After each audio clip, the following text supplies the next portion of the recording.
Ok, alors ça fait un moment que je voulais faire un point sur une entreprise qui nous veut du bien, Pfizer. C'est dingue de voir comment en quelques trimestres une boîte connue pour ses innombrables condamnations, corruption, trucage d'essai, homicide involontaire est soudainement devenue le bienfaiteur désintéressé de l'humanité. De base, il y a un comportement que je connais très bien pour expliquer tout ça, c'est l'addiction à la conformité. Madame la maîtresse, j'ai tout bien fait, on se forme dans le monde éducatif à faire comme on nous dit, jusqu'à anticiper ce que le maître ou la maîtresse attend de nous. Alors évidemment, le maître suprême, vous l'aurez compris, c'est l'État et les médias de masse. Avec leur fact-checking plus bidon que jamais, ils vous titillent le réflexe de conformité bien inculqué à l'école. Et ils titillent aussi votre terreur profonde d'être pointé du doigt, ostracisé, séparé du groupe. Cette terreur qui peut, l'histoire l'a abondamment démontré, susciter les pires lâchetés et les pires horreurs de la part de l'humanité. En fait, ça va tellement loin que l'obéissance au fact-checking est rentrée tranquillement dans les manuels scolaires cette année en France. Mais c'est bien, on va gagner du temps. Demain, on laissera probablement la multinationale surendettée Altis écrire nos programmes scolaires. Ce sera plus simple au fond, les chapitres écrits seront récités par Altis Quotidien, qui se fait traîtreusement appeler Libération, et les audios seront faits par les filiales RMC et BFM TV. Mais revenons à Pfizer. En fait, pour bien comprendre à quel point les universitaires et médecins drogués à la conformité et à la pression sociale sont incapables d'y voir clair,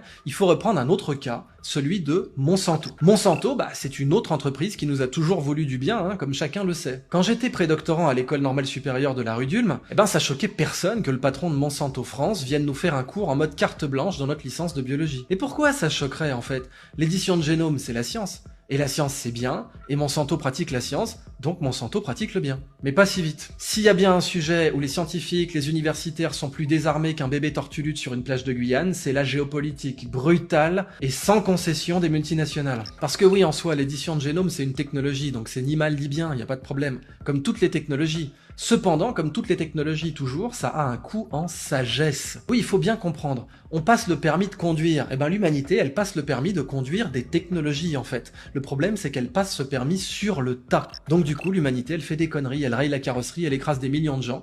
Et puis finalement, elle se rend compte que science sans conscience n'est que ruine de l'âme. Mais une génération plus tard, après cette prise de conscience, vous trouverez toujours des politiciens et des académicards carriéristes à souhait, Alain Fischer, pour vouloir conduire la science sans le permis de la sagesse. Parce que la sagesse, ça s'apprend pas à l'école, donc ça sert forcément à rien. Or le prix de la conscience, le permis de la sagesse, c'est ça en fait qui va fixer si l'humanité est prête ou non à conduire telle ou telle technologie. Pour l'édition de génome, on était moyennement prêt.